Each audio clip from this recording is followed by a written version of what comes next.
First, I give praise to Allah. I give honors to all divine prophets. I give honors to Prophet Noble Jr., the founder.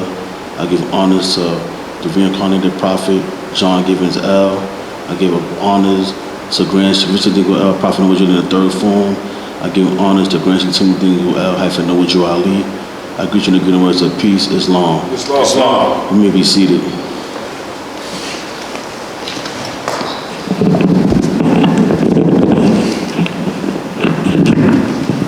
Islam, Moors. Islam.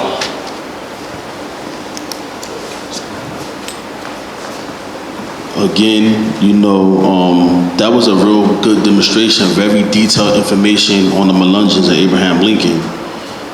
Definitely Moors, do the knowledge on that and do the research. You see that the brother, he did very good research on Abraham Lincoln, the Melungeons, and the Moorish connection.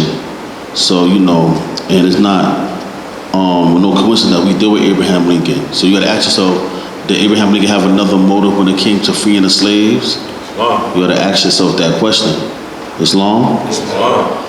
And I'm glad to see Brother Devin is back. Islam. You know what I'm saying? It's good to see him back. And we got to keep on inviting people here to the temple. And we got to build this back up again. That's right, Master. Because we at Temple 21-3, we all A alike, B alike, and C alike. We all got to become one mind. Islam. So if I'm not here, and another brothers here, when they speak, we hear each other speak, because we all the voice of the prophet. Islam. And we got to obey by the prophet's laws. Now, we sympathize for any brothers that's going through any personal issues when it takes you time, like you can't be here. We know that we can't be fanatical about things. Sometimes you can't make it. Like a couple of Sundays, Brother Sheikh Amir Talib Ill, he got stuck at the JOB. It happens. You know what I'm saying? Sometimes you just cannot make it. Sometimes we're going through personal issues in our life, we cannot make it. And we sympathize with that. But at the end of the day, we all surround our life around the temple. Because we do what? We obey the laws of the prophet. That's right, bro. And we go into the records called the Bible. What was the reason the children of Israel got in this situation? Transgression. So if our prophet OG gave us laws and we transgress the laws, what you think will happen? You think you're going through hard times now? You're going to go through way more turmoil in your life when you don't obey the prophet's laws. You think you're doing something good by not coming because you're going through something. You're going to really go through something because you're not obeying the laws of the prophet. That's right. So we think sometimes that, we got these things, like I said, we sympathize with that. But when you have, I got to bring these things up. When you have a sheikh like Amir Talib Ill that almost damn near, lost his job, wasn't getting paid for a year, scrambling to get here, got 3 children, and still made it every Sunday. Islam. Bear witness. We got a brother, Sheikh Muhammad. Allah bless him, he's even walking, he's here. This brother got hit up with something big that most of us wouldn't even be here right now if that happened to us. Coming in here and paying sometime in a cane, but make it here. Only reason if he's not here, he gotta really be going through it. Islam. It's a fact. That's right. We got brother, the elder Outlaw Bey. He was on vacation for a long time. And had to get himself back together and got his CDL and driving the trucks and everything. But you know what? When the Moor got stuff together, what the Moor is at, the Moor is here. That's right. The Moor proved that he could carry the title faithful. That's right. Anything that Moor need from me, he gonna get it. Because he always here. That's right. So we gotta understand is that we obey the laws of the prophet. So I'm glad to see Brother Devin is back. And just remember, we got to keep on obeying those laws. But we are sympathetic for anybody who's going through anything. Reach out to your brothers.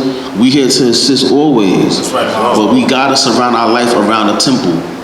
We don't care if there's nobody in this temple. And we just talking to each other. We're going to be here because we obey the laws of the prophet. That's right. That's right. You know what I'm saying? We got great information, and we have a brotherly bond with one another. That's right. You know, we close. We went through a lot of the fire. You know, our temple was bigger. We went through a little ordeal, and you know, thank Allah, Grand Sheik Young Bey, the New York State Grand Sheik. Grand Sheik is Seabreeze Bey and Supreme Grand Sheik Pray to El. They opened their arms to us. That's right. Because you know we went through an ordeal, and they saw that we could carry the title faithful. And they opened our arms, and we've been with that body for the past 3 years now, and it's been a great body. That's right, bro. Because the brotherly love that's in Baltimore and that Sheik Young Bey is giving us is not fake, it's all real. Y'all brothers got to come down to Baltimore and stuff like that and experience that experience with the Supreme Grand Sheik Pray to El, his queen. That's right. And the brotherly love that you get is a lot of Jews down there, because you got the Dingwall El's family that's still down there. A lot of the followers of the students, of German Beys down there. So it's a lot of great information, a lot of information and love is down in Baltimore. So when we get a chance to go down there more, we got to come down there and try to make your convention. That's right, Mom. And you know, the way we carry ourselves in this temple, you know, we don't force our thing on no one else. But when we come to the temple, we're gonna wear dress slacks. We're gonna wear shoes.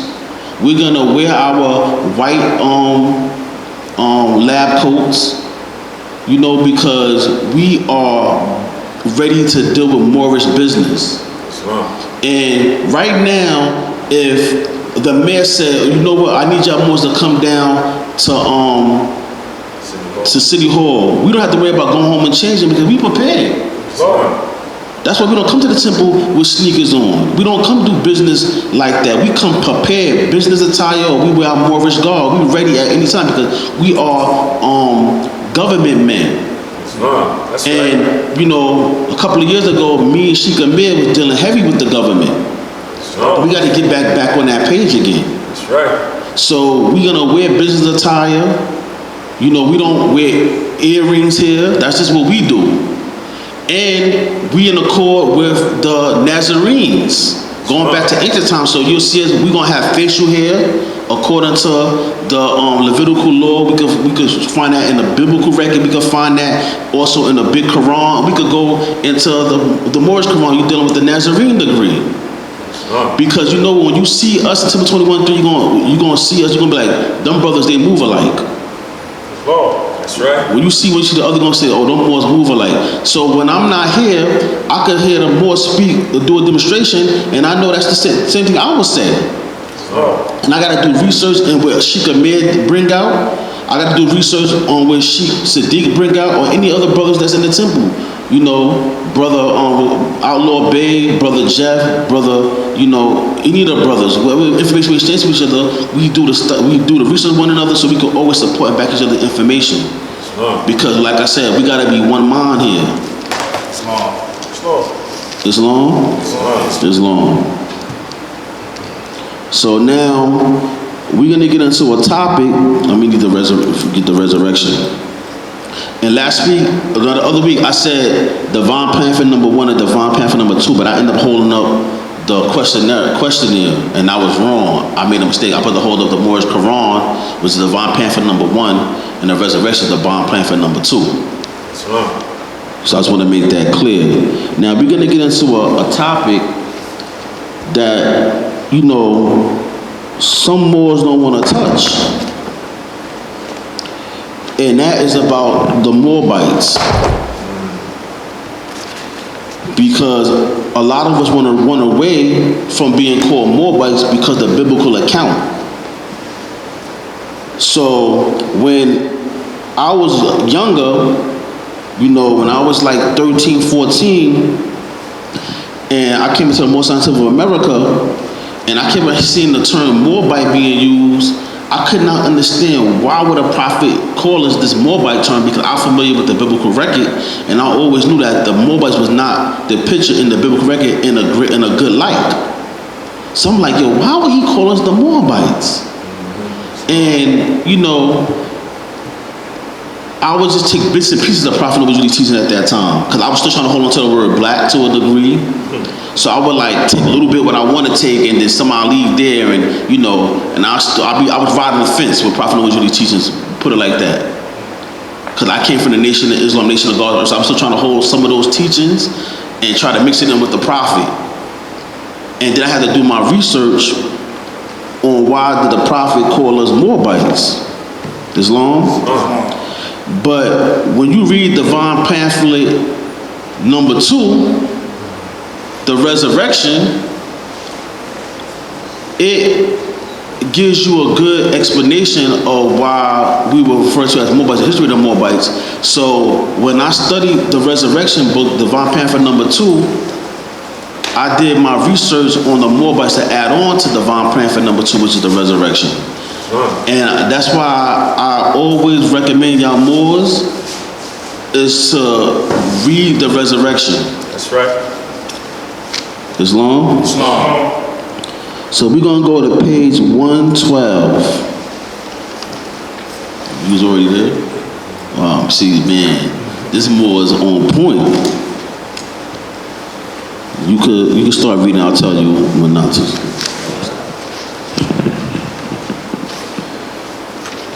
This pamphlet stated that we are ancient Moabites. That is true. Let's start from the top. Okay. Some questions and some answers for Bible readers and domestic scholars. The following are some questions that may develop. This pamphlet stated that we are ancient Moabites. That is true. We are kinsmen to the seed of Abraham. We are descendants from the first Moab, who was the son of the eldest daughter of Lot, spiritual brother or nephew to Abraham. What is the chronicle name of Moab? The chronicle name is Emim.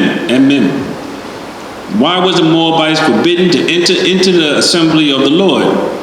The Moabites were forbidden to enter because they were fearsome.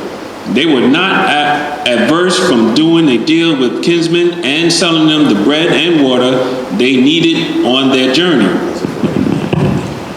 It's long. It's long. So in this demonstration that the master, Timothy Ningle L, Gresham Timothy Ningle Dry Lee, he states that this pamphlet states that we are the ancient Moabites. That is true. We are kinsmen of the seed of Abraham.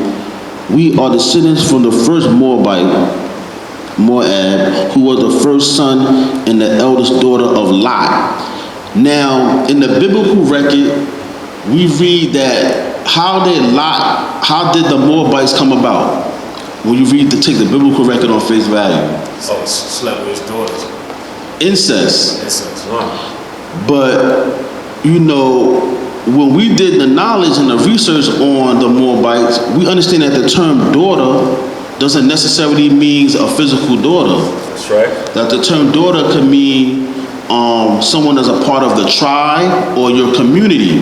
That's right. So we do not acknowledge that Lot laid down with his physical daughters, that those daughters were the daughters of his tribe.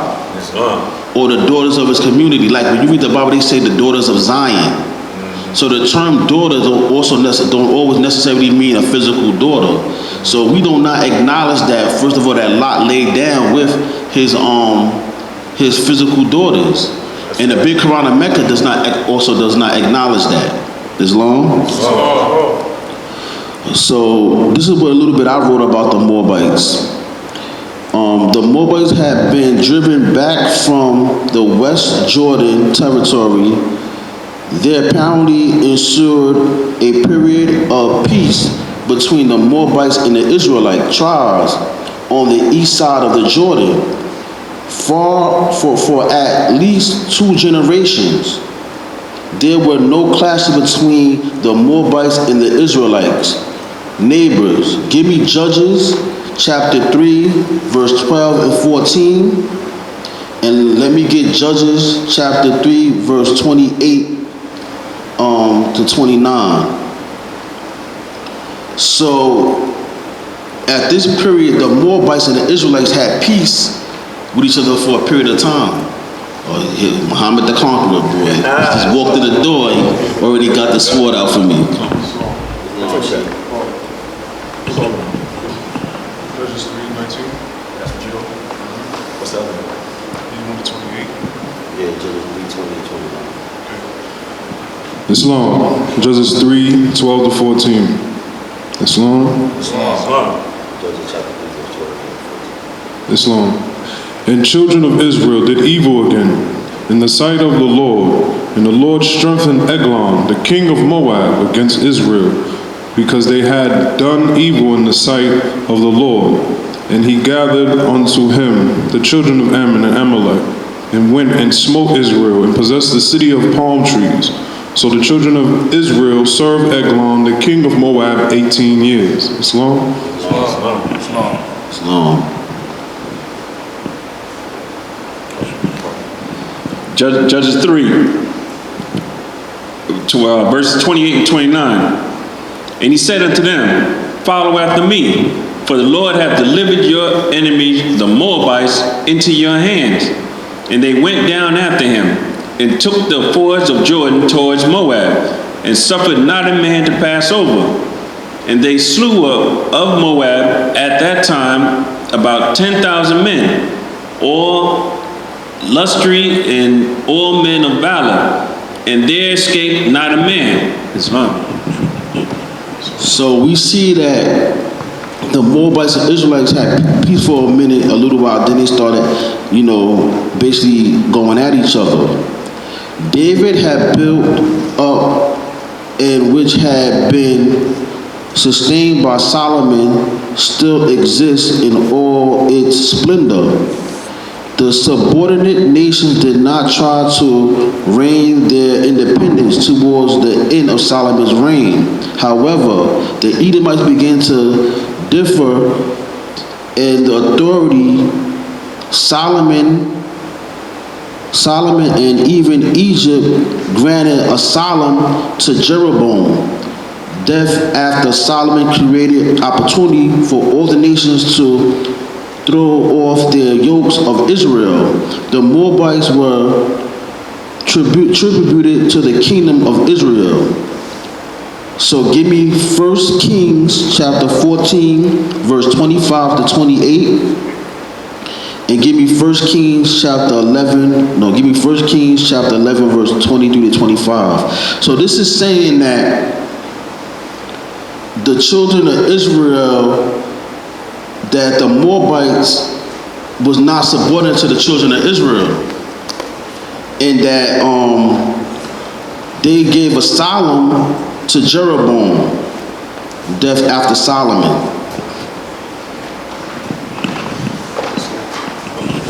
Say 1 Kings 14. Yeah, 1 It's long. 1 Kings 14, 25 to 28. And it came to pass in the 5th year of King Rehoboam that Shishak, king of Egypt, came up against Jerusalem. And he took away the treasures of the house of the Lord and the treasures of the king's house. He even took away all the shields of gold which Solomon had made. And King Rehoboam made in their stead brazen shields, and committed them unto the hands of the chief of the guard, which kept the door of the king's house. And it was so, when the king went into the house of the Lord, that the guard bare them and brought them back unto the guard chamber. It's long? Islam.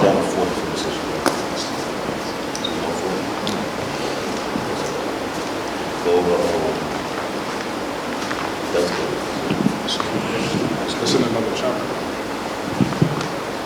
Oh yeah, chapter 11. It's long. Islam. 1 Kings chapter 11, verse 40. Solomon sought therefore to kill Jeroboam, and Rehoboam arose and fled into Egypt, unto Shishak, king of Egypt, and was in Egypt until the death of Solomon. It's long? Islam. It's long. So y'all saw what I had just read and demonstrated. What you got, Sheep?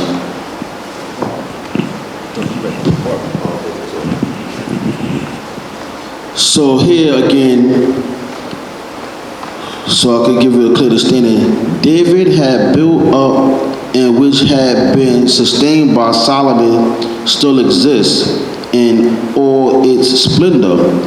The subordinate nations did not try to reign their independence towards the end of Solomon's reign. However, the Edomites began to differ in the authority. Solomon and even Egypt granted asylum to Jeroboam. The death of Solomon created opportunity for all nations to throw off the yokes of Israel. The Moabites were tribute to the kingdoms of Israel, so they had the opportunity to throw off the shacks of the kingdom of Israel when this took place. And we gave the verses and chapters pertaining to that. The Moabites reigned their independence or expanded their boundary directly after the death of Solomon. The Israelites clashed other nations. They could not subject the Moabites. Islam? Let's continue to read from the resurrection. You got the resurrection? I have Brother Jason can start reading because Page 112. he's a great reader. Yeah, it's page 12. 112. 112, yeah.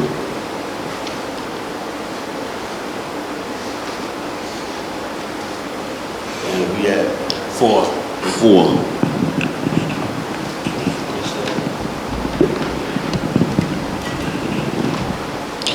What is the sacred words of the divine wisdom against them? The divine wisdom said, "A Moabite shall not enter into the assembly of the Lord. Even to the 10th generation shall none belonging to them enter into the assembly of the Lord." So, was the Moabites cruel people? Yes and no. Why yes and no? Because the Moabites believed what they believed in. Shamash, their god of Moab, Mesha, the Moabites' leader, stood at bay in his citadel and made to their god Shamash his supreme sacrifice. He took his eldest son that should have reigned in his stead and offered him for a burnt offering upon the wall. Keep this in mind, Moors, because I'm going to get to a point when it comes to this.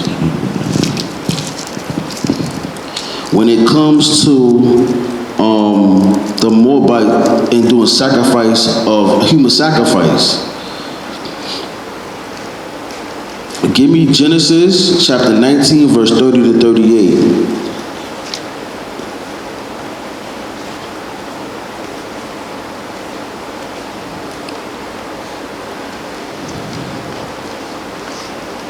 Whoever get it first. You got it? Genesis 19, verses 30 to 38. And Lot went up unto Zoar, and dwelt in the mountain, and his 2 daughters with him. For he feared to dwell in Zoar, and he dwelt in a cave, and he and his 2 daughters. And the firstborn said unto the younger, Our father is old, said there is not a man in the earth to come in unto us after the manner of all the earth. Come, let us make our father drink wine, and we will live with him, that we may preserve seed of our father. And they made their father drink wine that night. And the firstborn went in and lay with the father, and he perceived not when she lay down, nor when she arose. And then it came to pass on the morrow that the firstborn said unto the younger, Behold, I lay yesterday with my father. Let us make him drink with this night also, and go thou into him, and lie with him, that we may preserve seed of our father. And they made their father drink wine that night. And the younger arose, and lay with him. And he perceived not when she lay down, nor when she arose. Thus were birthed both the daughters of Lot with child by their father. And the firstborn bare a son, and called his name Moab. The same is the father of Moab unto this day. And the younger, she also bare a son, and called his name Ben-Ami. The same is the father of the children of Ammon unto this day. Islam. That's a lot right there, Moors. So now if you take this literally, this look crazy. So why would Prophet Moses say that we're the descendant of these Moabites, where this is incest? And you have a school of thought that teach that these Moabites are a result of incest and that these are Chinese people. But we proved that the Moabites, which I got a picture, I'll get it in my over in the bag, that the Moabites do not look like the Chinese people. They look like me and you. That's right. And they claim to be descendants of the Moabites. When you read the book Hebrewism of West Africa, it talks about the Moabites and that they were descendants of Moabites. And we look at their picture like any so-called black men you see today. They're not no Chinese people. So mentioning that that it is a legend that the Amorites, the Moabite origin, Ammon and Moabite origin, is honor of the two mothers who immortalize their replication deeds through the names given to their firstborn sons, but as a sexual intercourse between relatives of the first degree was forbidden and regarded as abominable amongst other nations of the ancient Near East. These women were also bound by this moral code. So in the ancient Near East, incest was something that was looked upon as being abominable before we even got the Torah. Can somebody pull up the Code of Hammurabi and go to 154 and read that for me? Oh, you got the paper? Yeah. Oh, okay. Okay, that'll make it easier. That'll make it easier for me. So now I'm saying that in the ancient Near East, these women were also bound by this moral code. However, if these two mothers, their names will have been handed down to us, even in the narration, which is the first mother did not figure as permanent, like in the Code of Hammurabi, 154. He went through all that. Let's let him. Yeah, Jeff, you gotta just do the camera, brother. Come on. Slow. Code of Hammurabi, 154. If a man be guilty of incest with his daughter, he should be driven from the place, exiled. So this was a law amongst Code of Hammurabi. What was Hammurabi nationality? He was an Amorite. So this was already something that was forbidden in the Near East already. That's right. So these Moabites were not the result of them having intercourse with their relatives or incest, because this law was already forbidden in the Code of Hammurabi. That's right. Islam? And this goes against the Torah. I think it's Deuteronomy 27 verse 30 or 22 verse 30, one or the other, where it goes against the laws of incest. The Code of Hammurabi is 2,400 years before Christ. So the Code of Hammurabi is older than the Torah, the laws of the Torah. And when you read about Hammurabi, he allegedly went on a mountain and received the law from a god called Shamash on a mountain. It's very similar to Moses receiving the tablets on a mountain. And when you read the Code of Hammurabi, the laws of the Torah is derived from the Code of Hammurabi. And next week, I didn't bring my Code of Hammurabi, but I got the laws of the Torah in the Code of Hammurabi, and I got them that you can show that they came from, that the laws of the Torah came from the Code of Hammurabi. Islam?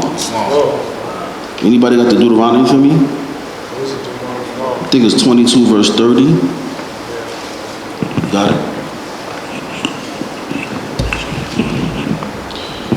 Deuteronomy 22 verse 30. A man shall not take his father's wife, nor discover his father's skirt. Islam. So what we established so far is that the Moabites was an independent nation at one time. They were going back and forth with the Israelites at one time, and that they was subjected at one time and actually gained liberation. We read that according to the Bible that if you take it literally, that you'll think that Lot lay with his daughters, but we understand that the word daughter could mean a woman of the tribe, and that according to laws which was established in the Near East, according to the Code of Hammurabi 154, that is forbidden for anyone to lay with their daughter. This law was established before the Torah was established. So they're saying most scholars do not believe that the Moabites was the result of incest. They believe that that was a narrative that was created by the biblical writers to throw people off when it comes to Near Eastern culture, because when you start studying Moabite culture, you're going to realize that a lot of Israelite culture was developed from out of the Moabite culture. Islam? Let's go back to the resurrection.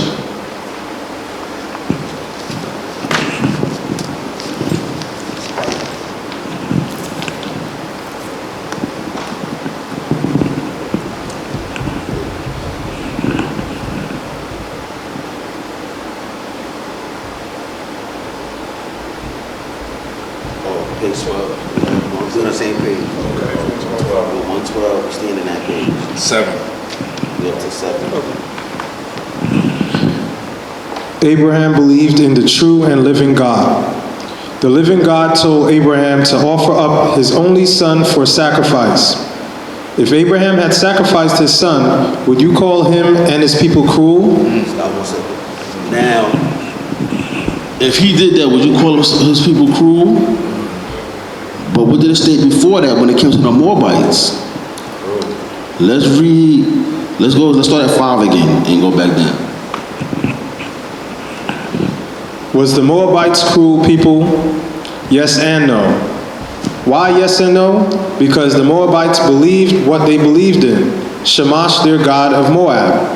Mesha, the Moabites' leader, stood at bay in his citadel and made to their god Shamash his supreme sacrifice. He took his eldest son that should have reigned in his stead and offered him for a burnt offering upon the wall. Abraham believed in the true and living God. The living God told Abraham to offer up his only son for sacrifice. If Abraham had sacrificed his son, would you call him and his people cruel? Did the Moabite family ever get back into the assembly of the Lord? Yes. How did they get back into the assembly of the Lord? One of the Moabite daughters, named Ruth, married into the Israelite family. Her husband was named Boaz, of the tribe of Judah. When that was done, a blood tie was formed, or we can call it a binding tie. Read the book of Ruth, and it will tell you how the binding tie was developed. Islam Moors, this is why we as Moors, we could claim the descendants of Judah also. Because it was a bounding tie. See, some Moors don't understand why I associate myself with the Israelites, because those are our family. See, so we could claim, when we go amongst our brothers and Israelites, what tribe do we claim that we from? We claim to be from the tribe of Judah, because it's a bounding tie, it's a blood tie. We related to one another. It's showed in the record. Islam? So Moorish culture and the Moabs and David. The Moabites were culturally a high developed people from the first year of was a high developed for the first year. The stela from the Bull-land bears witness that the stela itself portrayed a strong Egyptian influence. Its sculpture was skillful crafted, while David was fleeing before skillful crafted. Okay, I got the picture. Hang on, I gotta get it. My bad, more. I got the picture. Islam, just like you were saying, that's our connection to the Israelites. But even when they're talking about how we have daughter with the father, but if you run Israelites and anything, the leader of that temple, that congregation, they call him Abba, which is Hebrew for father. Not this physical father, but just a spiritual father. He's the leader. Just like the mother, just like even with us, we say supreme grand sheep, but when it comes to his wife, we say mother Betty L. She's not our physical mother, but we look at her as like a spiritual mother. Islam. That's why sometimes people get caught up in words or whatever, but when you got to do the knowledge and you do your research, whatever, it don't take but a couple of look up word daughter and find out like, oh, yo, this don't even make no sense. This changed the whole thing behind the story. Like I said, once again, when you come here, we just give you ammo so you can stand on your square. That's right. Now, right now, he's going to get the pictures. And just like I said, some people say the Moabs and the Chinese. Show some proof of that. Even though we got documentation from books where it's showing pretty much how the Moabs, how they made their way all into North Africa, what you call the tribe called the Moabites. It's long. Like I said, we don't just say this stuff just to sound good or whatever. Whatever we say here, man, we can research it and you can look it up. But like I said, one of our divine principles is here to speak the truth. If you don't know, then don't speak on it. That's right.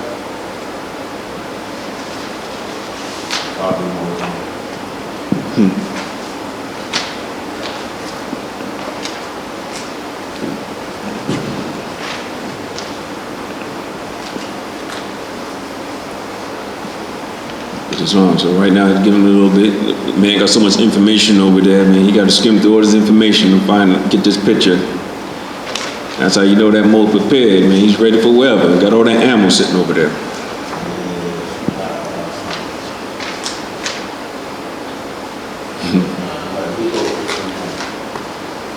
Islam. What was you? Islam, sorry, Moors.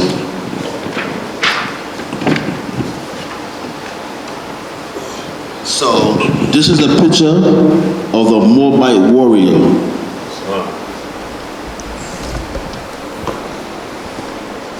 Oh, they don't got a zoom on it? Yeah. Man, worry about the camera. Yeah, doing too much, Jeff. I appreciate you, though. Let's see where it's set up at. It's just, I zoom in, zoom down to here. See, zoom in. So that's the picture of the Moabite warrior.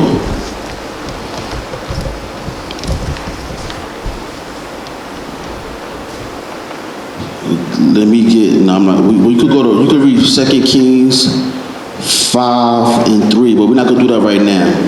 So while David was fleeing before the Moabites were on good terms with him, David was not only related to them, but he was also regarded as an ally.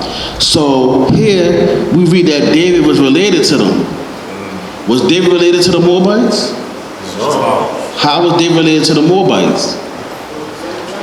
Tell us the genealogy which Jesus came. Abraham, Boaz by Ruth, Jesse, King David, Solomon, Hezekiah, Joseph by Mary. Yup. It's long. So right here it says David was not only related to them, but he was also regarded as an ally. When David's parents were compelled to go into exile with him, the king of Moabite allowed them to sojourn in his country. Give me 1 Samuel chapter 22, verse 3 to 4.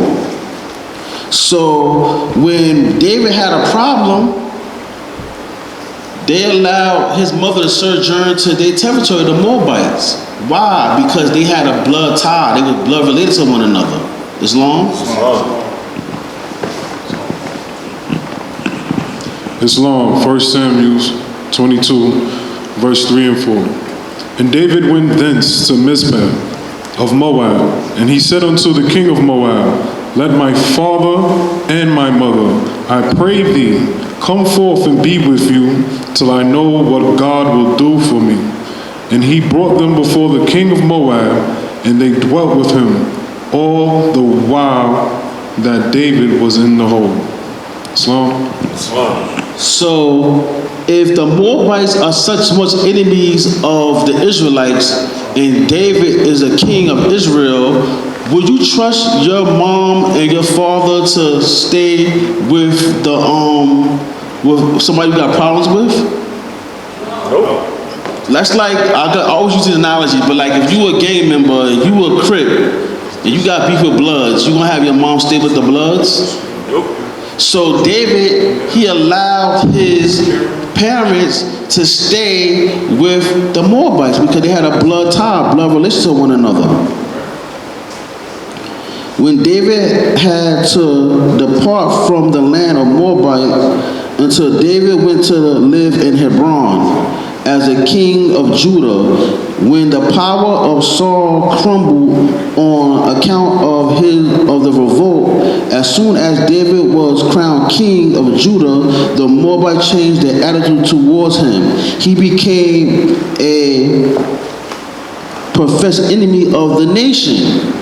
So they're saying here, when Saul power began to crumble on account of a revolt, as soon as David was crowned king of Judah, the Moabites changed their attitude towards him.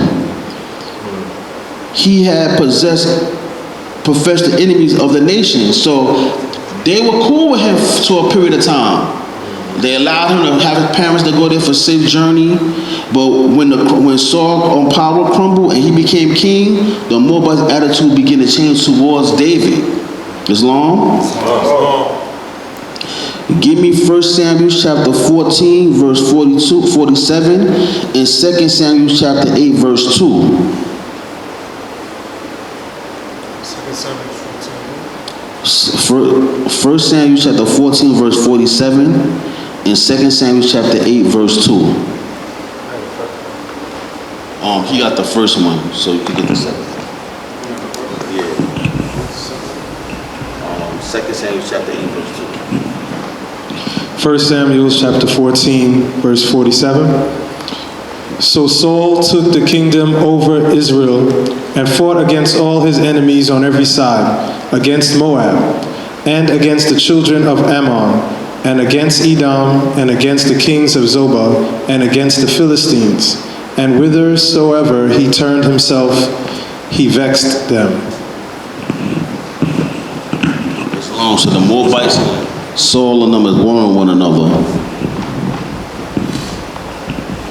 Islam, 2 Samuel chapter 8, verse 2. Islam. And he smote Moab, and measured them with a line, casting them down to the ground. Even with 2 lines measured, he to put to death, and with 1 full line to keep alive. And so the Moabites became David's servants and brought gifts. Verse 3. David smote also Hadazer, the son of Rahab, king of Zobah, and he went to recover his border at the river Euphrates. Islam? Islam. So David defeated the Moabites. During David's first time, it was still the practice to kill all prisoners of war.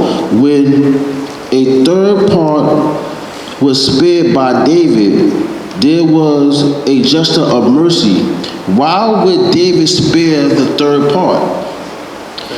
Why did, we know that when the children of Israel came into a war with other nations, they slaughtered and killed everybody, but he spared the third part. Why would he spare the third part?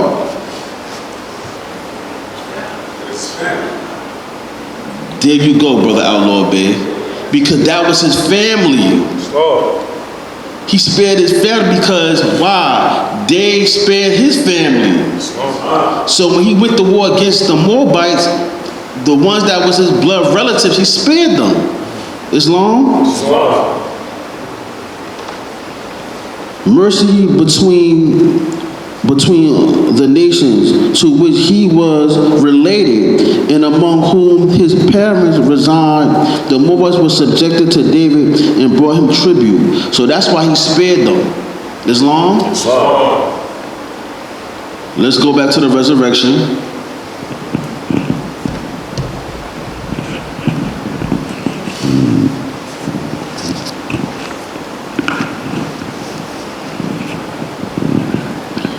How did they, Moabites that is, how did they get back into the assembly of the Lord? One of the Moabite daughters named Ruth married into the Israelite family. Her husband was Boaz of the tribe of Judah. When that was done, a blood tie was formed, or we can call it a binding tie. Read the book of Ruth and it will tell you how the binding tie was developed. Did Ruth's first husband do a good job in doing his missionary work on Ruth? Yes. How do you know that Ruth was converted? By Ruth's testimony. What is Ruth's testimony? Ruth told her mother-in-law, "Entreat me not to leave thee or to return from following after thee. For whither thou goest, I will go, and where thou lodgest, I will lodge. Thy people shall be my people, and thy God my God. Say that again. Thy people shall be my people, and thy God my God." Let me get that. Now, for my Moorish American family, that we claim to be descendants of Moroccans born in America, that our nationality is Moorish Americans. right. And that, what's the nationality of Ruth? Ruth was a Moabitess. That's right. What's the modern name of Moroccans? Moabites. I mean, what's the modern name of Moabites? Moroccans. Now, if Ruth, she basically bear witness to the God of Israel. Now, us Moors, this Ruth is our mother. That's right. So why when we, in Simple 21-3, we adhere to the Hebrew law, and we wear beards, and we go and observe the holy days that's in the Torah, which our mother Ruth did because she said, "Your God is my God, your people is my people." That means that she obeyed the laws that was given to the children of Israel. That's right. So when we do it, something's wrong with us. That Moor over there, that Grecian over there, he's doing something different. He got the Moors going to the high holy days with them Israelites. He got the Moors wearing facial hair. Some of the Moors wearing zits. He got a connect. He's dealing with these Israelites in Dimona.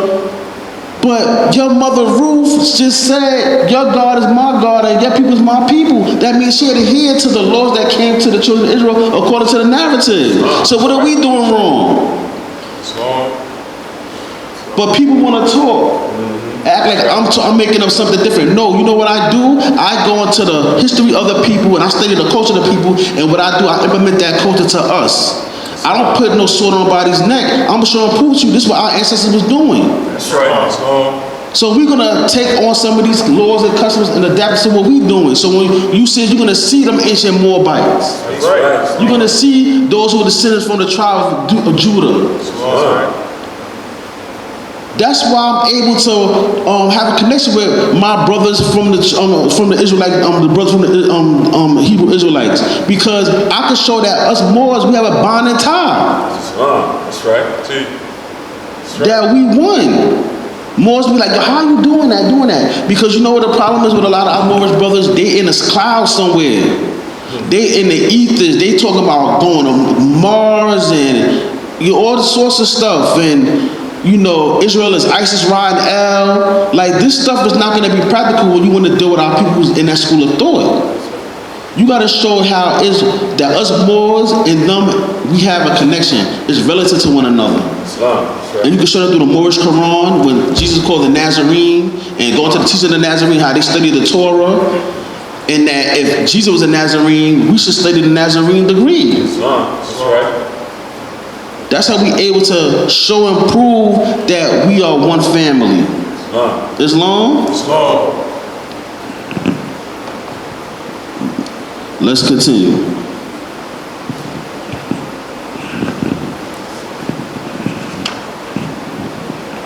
What was developed from that relationship? Naomi returned, and Ruth the Moabitess, her daughter-in-law, with her, which returned out of the country of Moab. They came to Bethlehem in the beginning of barley harvest. More understanding can be given on this subject by the new author. Give a brief history of Ruth's life in Bethlehem. Ruth worked in the field. Boaz saw favor in her, and according to their law, Boaz married Ruth. They had a son by the name of Obed. A royal family was formed. If you study carefully, you will find out from the family of Ruth and Boaz, another royal family was developed. This family was consisted of Joseph, Mary, and Jesus according to the flesh. Read Book of Ruth, Holy Bible.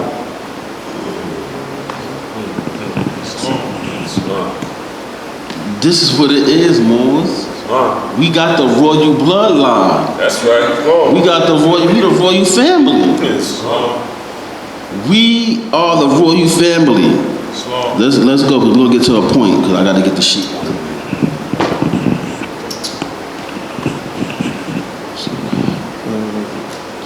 Do all scholars know the life of Jesus? Yes or no? Why? All scholars know the life of Jesus from the time he was born to the time he went into the temple and... You skipped the part. The meaning, 3 questions and answers concerning Jesus. Start from there. Okay. Brief questions and answers concerning Jesus, which means justice, who was born in Bethlehem of Judah, in the house of King David. The house of King David. Let's go. Do all scholars know the life of Jesus? Yes or no? I think it's yes and no.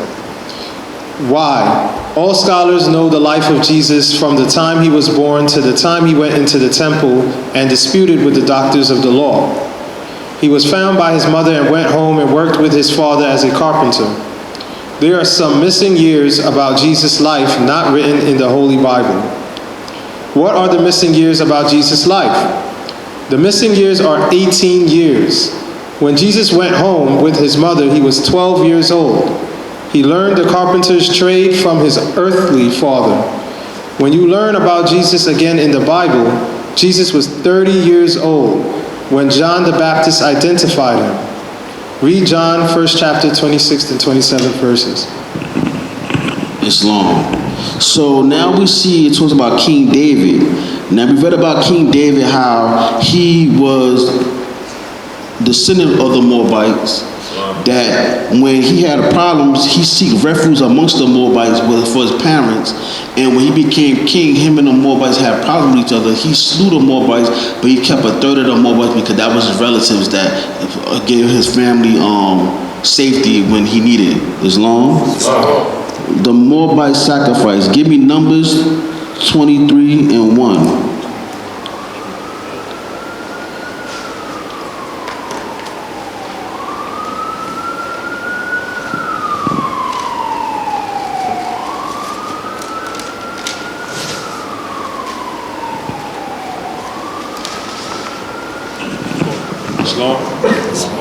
Psalm, Numbers 23:1. And Balaam said unto Balak, build me here 7 altars, and prepare me here 7 oxen and 7 rams. Psalm. It's long. It is also mentioned that Misha offered his son. This does not imply, however, that human sacrifice was common practice in the land of Moab as a rule of man. Like, let me say this again. It is also mentioned that Misha offered his son. This does not imply, however, that human sacrifice was common practice in the land of Moab.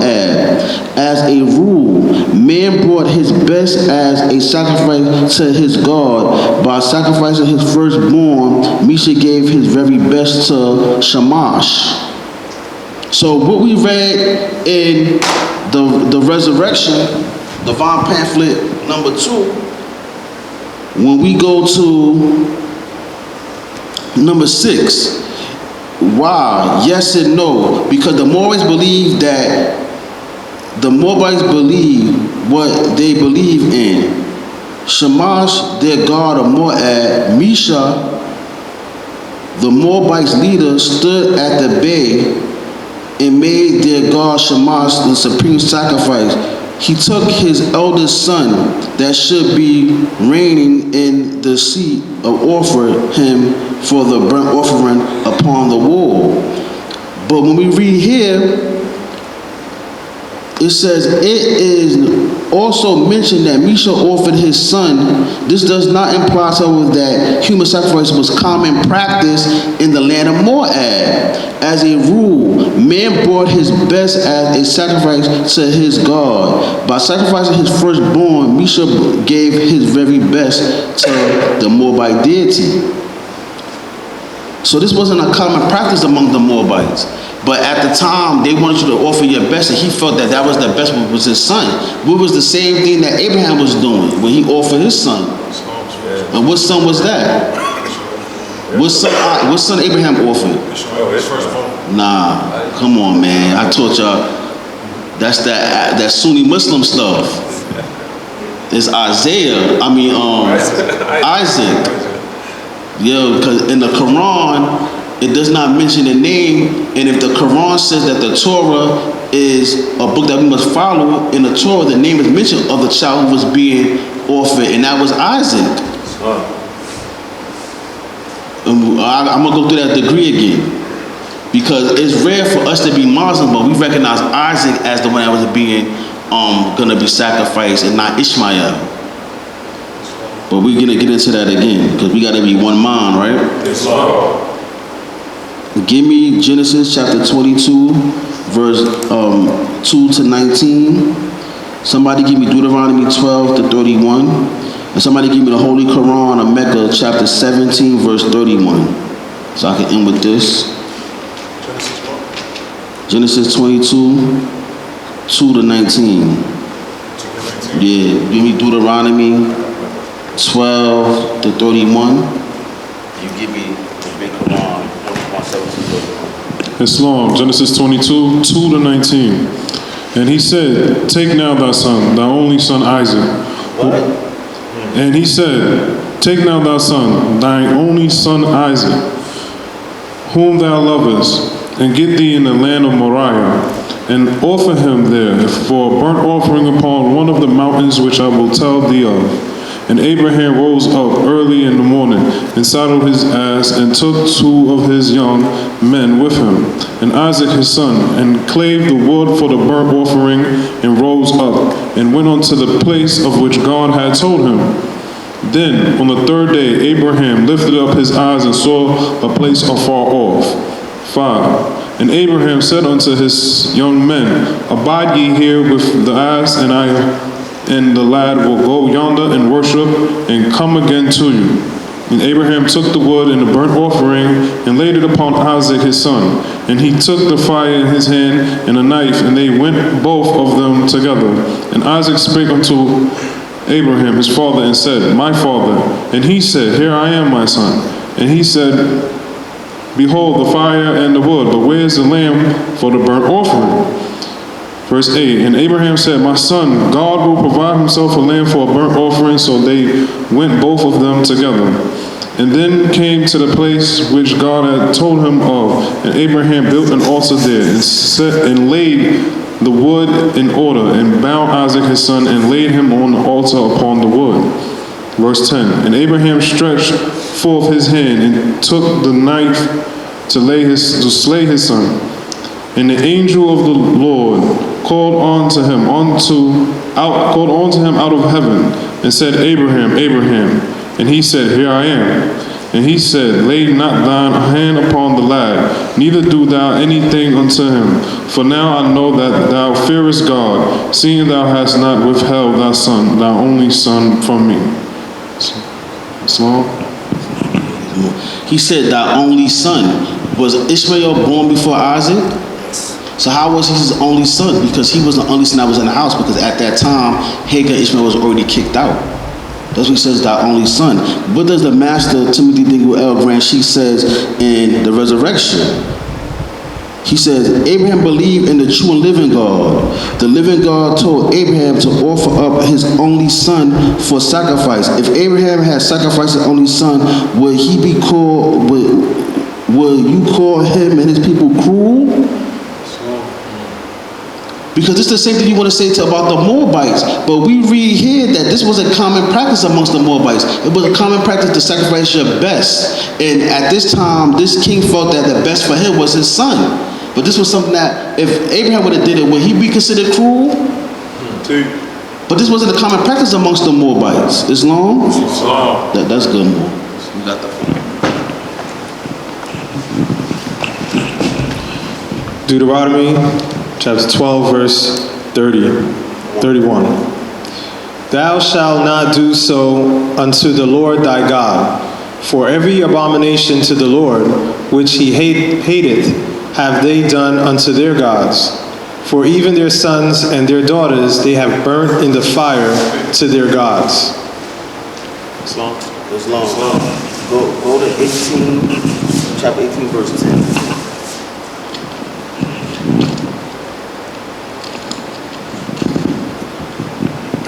Deuteronomy 18, verse 10. there shall not be found among you anyone that maketh his son or his daughter to pass through the fire, or that useth divination, or an observer of times, or an enchanter, or a witch. Islam. So do we see in the Torah that human sacrifice is forbidden? Islam? Holy Quran of Mecca, Surah 17, verse ayat 31. And kill not your children for fear of poverty. We provide for them and for you. Surely the killing of them is a great wrong. Islam? So even though they say that some of the Moabites may have practiced human sacrifice, but when Ruth said that your God is my God, and she started to adhere to the laws of the Torah, we read in the laws of the Torah that sacrifice of humans is forbidden, right? And then when the time of Muhammad came under the Quran of Mecca, we just read what? It's forbidden. So we don't deal with human sacrifice. Islam?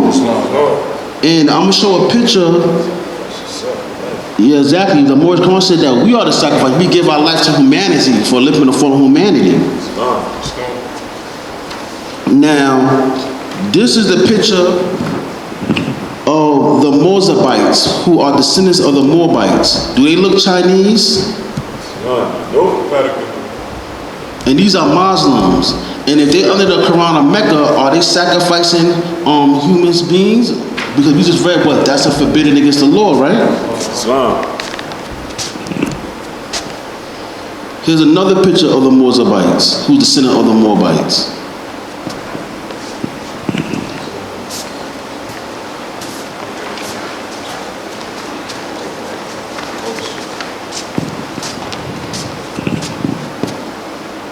We have another picture of the Moabites, who descended of the Moabites.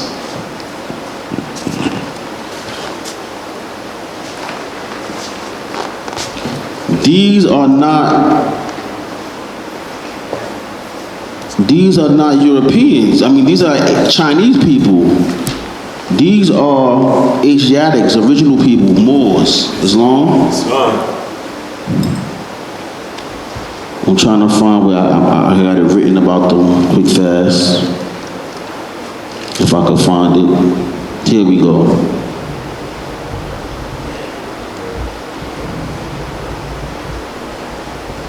Make it quick. It says, their rabbis believe that the Moabites are descendants of the Moabites, the ancient neighbors of the Israelites who offered offsprings of Moab, the son of Lot. Hebrewisms of West Africa on page 241. The Moabites are primarily Muslim, but there was a small population of Jews as well. So these Moabites, who are descendant of the Moabites, but we just showed the pictures, it says that they're Muslim, a small percent of them is Jews as well. And in the book Hebrewism of West Africa, page 224, it said the Moabites are descendant of the Moabites. And we saw the picture. Was those Chinese people? No, sir. So the prophet is right and exact. That's right. He's right and exact. And I could go into more history when you deal with the Shashu people. The Shashu people are the people who worship a God called Yahweh, and the Moabites was a part of those group of people who lived near Edom. So you have Moabites who worship Yahuwah before the children of Israel did. That was a deity that was in Eden before the Israelites adopted the God Yahweh or Yahuwah. It was Moabites who was worshiping Yahuwah before they were. When you deal outside of the biblical record, you start dealing with history. That's right. So with that, I say peace, Moors. Peace.